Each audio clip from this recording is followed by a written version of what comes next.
Hi பா, எல்லாம் எப்படி இருக்கீங்க? இன்றைக்கி நம்ம செரின் வீட்டு சாப்பாடில் ஒரு சூப்பரான ஒரு லஞ்ச் ரெசிபி தான் பண்ண போகிறோம். சாதம், அப்புறம் கொள்ளு பருப்பு கடையல், கொள்ளு பருப்பு ரசம், கொள்ளு பருப்பு துவையல், இதுதான் இன்றைக்கி நம்ம கிச்சனில் பண்ண போகிறோம். ஃபஸ்ட்டு கொள்ளு வேக வச்சு எடுத்துக்கலாம். நான் வந்து 100 கிராம் கொள்ளு பருப்பு எடுத்திருக்கேன். இப்போ ஒரு குக்கரில் போட்டு வேக வச்சிடலாம். கழுவிடலாம். கழுவிட்டு வேக வச்சுக்கலாம். கழுவியாச்சு. வேகிறதுக்கு தண்ணி ஊற்றி வச்சுக்கலாம். கொஞ்சம் தண்ணி வந்து அதிகமாகவே ஊற்றிக்கலாம். ஏன்னா இந்த தண்ணியில் தான் நம்ம ரசம் பண்ண போகிறோம். பருப்பு வேக வச்சுட்டு அதில் இருக்க தண்ணி எடுத்துகிட்டு ரசம் வச்சுட்டு அந்த பருப்பை நம்ம கடைய போகிறோம். அதனால் கொஞ்சம் தண்ணி வந்து எக்ஸ்ட்ராவே வச்சுக்கோங்க. ஏன்னா நம்ம ரசத்தில் சேர்க்குறதுக்கு அப்போ தான் கரெக்டாக இருக்கும். அதனால எப்போயும் நார்மலாக ஊற்றுற தண்ணியை விட கொஞ்சம் ஒரு அரை செம்பு அதிகமாகவே ஊற்றிக்கலாம். இந்த அளவுக்கு ஊற்றிக்கோங்க. ஊற்றிக்கிட்டிங்கன்னா உங்களுக்கு கரெக்டாக இருக்கும். கொஞ்சம் உப்பு சேர்த்துக்கலாம். உப்பு சேர்த்துட்டு குக்கர் மூடி போட்டுடலாம். இப்போ கொள்ளு பருப்பு வேக வச்சுருக்கோம். ஒரு 5 விசில் விட்டு ஆஃப் பண்ணிவிட்டு எடுத்துக்கலாம். 5 விசில் வரட்டும். அதுங்களையும் இன்னொரு அடுப்பில் நம்ம ரைஸும் வச்சு எடுத்துட்டோம்னா 2 ஒன்றா வெந்து வந்துடும். நம்ம ரசமும் துவையலும் தானே, ரொம்ப ஈஸியாக பண்ணிடலாம். இப்போ சாதம் வச்சுக்கலாம். அதுக்கு முன்னாடி நம்ம ஒரு சிஸ்டர் ஒருத்தவங்க கேட்டிருந்தாங்க, நீங்கள் இதில் ஒரு படி போடுறீங்களா, அது எத்தனை கிராம் இருக்கும் அப்படின்னு சொல்லி கேட்டிருந்தாங்க. இதில் ஒரு படி அரிசி வந்து 400 கிராம் கரெக்டாக இருக்கும். நான் அளந்து பார்த்துட்டு தான் சொல்கிறேன். 400 கிராம் இருக்குது. இதில் தான் நான் அரிசி போட்டுக்கிறேன். உங்களுக்கு கிராம் கணக்கில் போடணும்னா இந்த ஒரு படி 400 கிராம் அந்த மாதிரி போட்டுக்கோங்க. நாங்கள் 4 பேர்லேருந்து 5 பேர் சாப்பிடக்கூடிய அளவுனா இதில் 1லேருந்து 1.5 படி நான் சேர்த்துப்பேன். இப்போ தண்ணி ஊற்றிக்கலாம். 1 2 3 தேவையான உப்பு போட்டு கலந்து விட்டுட்டு மூடி போட்டுக்கலாம். நம்ம எப்பவும் போல் சாதம் 3 விசில் விட்டு ஆஃப் பண்ணிக்கலாம். ரைஸ் வேகிறதுக்குள்ளே கொள்ளு பருப்பும் வெந்து வந்துடும். அதுக்குள்ளேயே நம்ம ரசம் இதெல்லாம் ரெடி பண்ணுறதுக்கு டைம் வந்து கரெக்டாக இருக்கும். இப்போ இது வந்து 3 விசில் வரட்டும். இப்போ நம்ம ரசத்துக்கு ரெடி பண்ணிக்கலாம். ரசத்துக்கு பார்த்திங்கன்னா ஒரு நெல்லிக்காய் அளவுக்கு புளி ஊற வச்சுருக்கேன். இப்போ ரசத்துக்கு தேவையான மசாலா அரைச்சிக்கலாம். மிக்ஸி ஜாரில் 1 ஸ்பூன் மிளகு, 1/2 ஸ்பூன் ஜீரகம், 2 வரமிளகாய், ஒரு 1/4 ஸ்பூன் அளவுக்கு மல்லி, ஒரு 5லேருந்து 6 பூண்டுப்பல், நல்லா பெரிய தக்காளியாக 1 தக்காளி சேர்த்துக்கலாம். சின்னதாக இருந்தால் 2 தக்காளி சேர்த்துக்கோங்க. இப்போ இதை அரைச்சிடலாம். பாருங்கள், ரசத்துக்கு இந்த மாதிரி அரைச்சாச்சு. நல்லா வலுவலுப்பாக அரைச்சி எடுத்துக்கோங்க. புளியை கரைச்சிட்டு அதோட சக்கையெல்லாம் எடுத்துடலாம். தக்காளி வந்து கரைக்க தேவையில்லை, நம்ம அரைச்சிட்டோம் இல்லையா, அதனால் தக்காளி இது கூட சேர்க்க தேவையில்லை. பார்த்திங்கன்னா கொள்ளு பருப்பு வேக வச்சு இறக்கிட்டோம். அதோட ஸ்டீம் கொஞ்சம் இறங்கட்டும். அதுக்கப்புறமா அதோட தண்ணி எடுத்துக்கலாம். அதுக்கு முன்னாடியே நம்ம ரசத்துக்கெல்லாம் ரெடி பண்ணிவிட்டு லாஸ்ட்டாக வந்து நம்ம தண்ணி ஊற்றிக்கலாம். புளியோட சக்கையெல்லாம் எடுத்துட்டு நம்ம இப்போ ரசத்துக்கு அரைச்சிருக்கோம் இல்லையா, அதை வந்து இதில் கலந்து வச்சிடலாம்.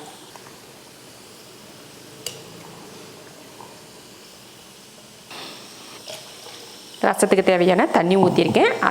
அதிகமாக தண்ணி ஊற்ற வேணாம். ஏன்னா நம்ம கொள்ளு பருப்பு வேக வச்ச தண்ணியை இதில் வந்து சேர்க்கணும் இல்லையா, அதனால் நிறைய தண்ணி இப்போவே சேர்க்க வேணாம். கடைசியில் புளிப்பெல்லாம் பார்த்துட்டு தண்ணி சேர்த்துக்கலாம்.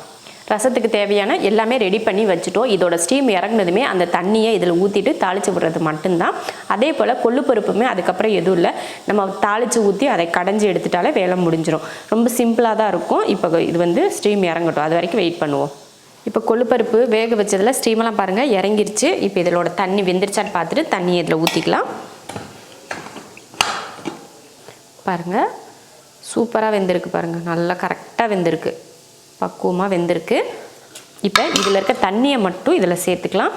இவ்வளோ தண்ணியும் கூட தேவையில்லை, பாதி தண்ணி கூட நம்ம இதில் சேர்த்துக்கலாம்.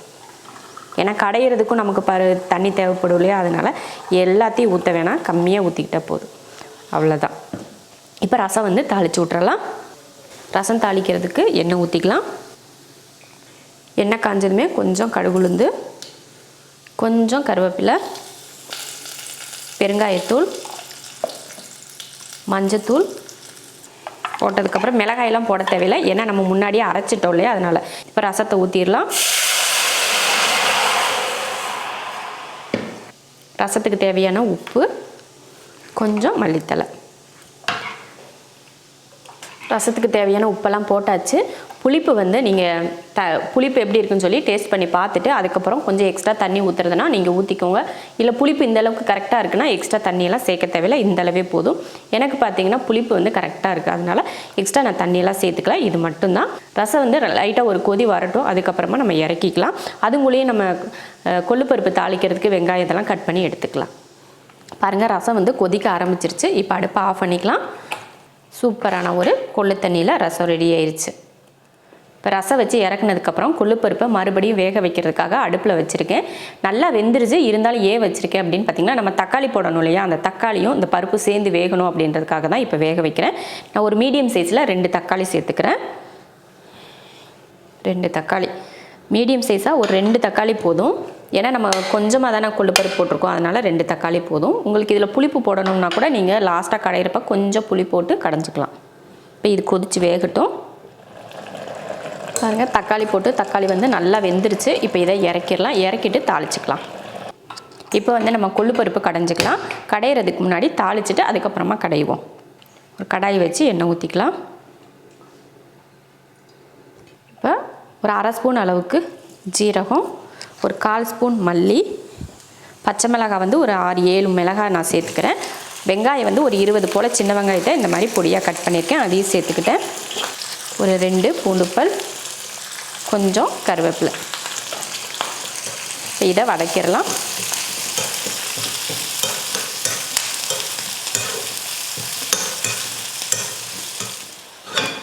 பாருங்கள், வெங்காயம் பச்சை மிளகாயெல்லாம் நல்லா வதங்கிடுச்சு பாருங்கள். இந்த அளவுக்கு வதக்கினதுக்கப்புறம் இதை நம்ம கொள்ளு பருப்பு வேக வச்சுருக்கோம் இல்லையா, அதில் ஊற்றிக்கலாம். இப்போ அடுப்பை ஆஃப் பண்ணிடலாம். வதக்கி ஊற்றியாச்சு. உப்பு பத்தலைன்னா நீங்கள் உப்பு சேர்த்துக்கணும். நம்ம கொள்ளு பருப்பு வேக வைக்கிறப்பயே உப்பு போட்டிருக்கோம், இருந்தாலும் பத்தலைன்னா இன்னும் கொஞ்சம் உப்பு சேர்த்துக்கோங்க. அது கூட கொஞ்சம் மல்லித்தலையும் சேர்த்துக்கலாம். சேர்த்துட்டு இப்போ கடைஞ்சிடலாம். அவ்வளோதான், கடைஞ்சாச்சு. இதுக்கு மேலே நம்ம தண்ணியெல்லாம் ஊற்ற வேணாம், இந்த மாதிரியே கெட்டியாகவே வச்சுக்கலாம். உங்களுக்கு இதுக்கு மேலே கொஞ்சம் தண்ணி ஊற்றுறதுனா கூட அந்த கொள்ளு பருப்பு தண்ணியை எக்ஸ்ட்ரா வச்சுருந்தீங்கன்னா அதையே இந்த மாதிரி ஊற்றிக்கோங்க. இந்த மாதிரி கெட்டியாக ஊற்றி சாப்பிட்டா தான் கொள்ளு பருப்பு சாப்பிட்றதுக்கும் நல்லாயிருக்கும். அவ்வளோதான், ரெடி ஆயிடுச்சு. இதுக்கு மேலே நம்ம வேறு கடுகெல்லாம் போட்டு தாளிக்கலாம் தேவையில்லை. கொள்ளு பருப்பு குழம்பு ரெடி ஆயிடுச்சு. இதை மாற்றி வச்சுட்டு நம்ம துவையல் செஞ்சுக்கலாம். கொள்ளு துவையல் பண்ணிக்கலாம். ஃபஸ்ட்டு கொள்ளு வறுக்கணும் இல்லையா, அதனால் ஒரு பாத்திரம் வச்சு அதில் கொள்ளு போட்டுக்கலாம். நம்ம கையில் இந்த மாதிரி ஒரு கைப்பிடி அளவுக்கு கொள்ளு போட்டுக்கோங்க. உங்களுக்கு துவையல் எந்த அளவு தேவையோ அந்தளவு பொறுத்து நீங்கள் கொள்ளு பருப்பு சேர்த்துக்கலாம். நல்லா வறுத்தரலாம். நல்லா வறுத்து இந்த பருப்பு வந்து தட்டையாக இருக்குது பார்த்திங்களா, அது கொஞ்சம் குண்டாக மாறி வரும். அந்த மாதிரி மாறுறப்போ நம்ம எடுத்துக்கலாம். கொள்ளுப்பயிறு வந்து நல்லா வறுத்து வந்துடுச்சு, நல்லா உருண்டை உருண்டையாக ஆயிடுச்சு. கலரும் நல்லா மாறிடுச்சு பாருங்கள். நல்லா மணம் வரவும் ஆரம்பிச்சிருச்சு. இப்போ இதை ஆஃப் பண்ணிவிட்டு எடுத்துக்கலாம். துவையல் அரைக்கிறதுக்கு கொஞ்சம் தேங்காய், நம்ம கையில் ஒரு 2 கைப்பிடி அளவுக்கு தேங்காய் துருவல் எடுத்துக்கோங்க. அடுத்து நம்ம வறுத்த கொள்ளு பருப்பு, வரமிளகாய் 4, காரத்தை பொறுத்து மிளகாய் சேர்த்துக்கோங்க. பூண்டுப்பல் 3, ஒரு சின்ன துண்டு புளி, தேவையான உப்பு. இப்போ இதில் கொஞ்சமாக தண்ணி ஊற்றி நல்லா துவையல் பக்குவத்துக்கு அரைச்சி எடுத்துக்கலாம். துவையல் பார்த்திங்கன்னா நல்லா அரைச்சாச்சு. இந்த மாதிரி குறகுறப்பாக தான் இருக்கணும், ரொம்ப எல்லாம் மாவாக அரைக்கக்கூடாது. இந்த மாதிரி லைட்டாக குருணையாக இருக்கிற மாதிரி தான் நம்ம துவையல் அரைக்கணும். எந்த துவையல் அரைச்சாலுமே அதே போல் கெட்டியாகவும் இருக்கணும். துவையலும் ரெடி ஆயிடுச்சு. இதை ஒரு பாத்திரத்துக்கு மாற்றிக்கலாம். இப்போ ஒரு கிண்ணத்தில் மாற்றிடலாம். இப்போ துவையலும் ரெடி ஆயிடுச்சு.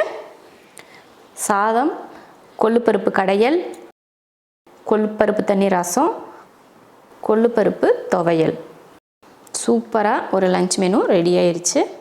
கொள்ளு பருப்பை வச்சு தான் ரசம் துவையல் எல்லாமே பண்ணியிருக்கோம். ரொம்ப ரொம்ப சூப்பராக இருக்கும். இந்த மாதிரி கொள்ளு பருப்பு தண்ணியில் ரசம் வச்சுட்டு கொள்ளு பருப்பு கடைஞ்சிட்டு அதே துவையலை வச்சு நீங்கள் ஒரு டைம் சாப்பிட்டு பாருங்கள். ரொம்ப ரொம்ப சூப்பராக இருக்கும்.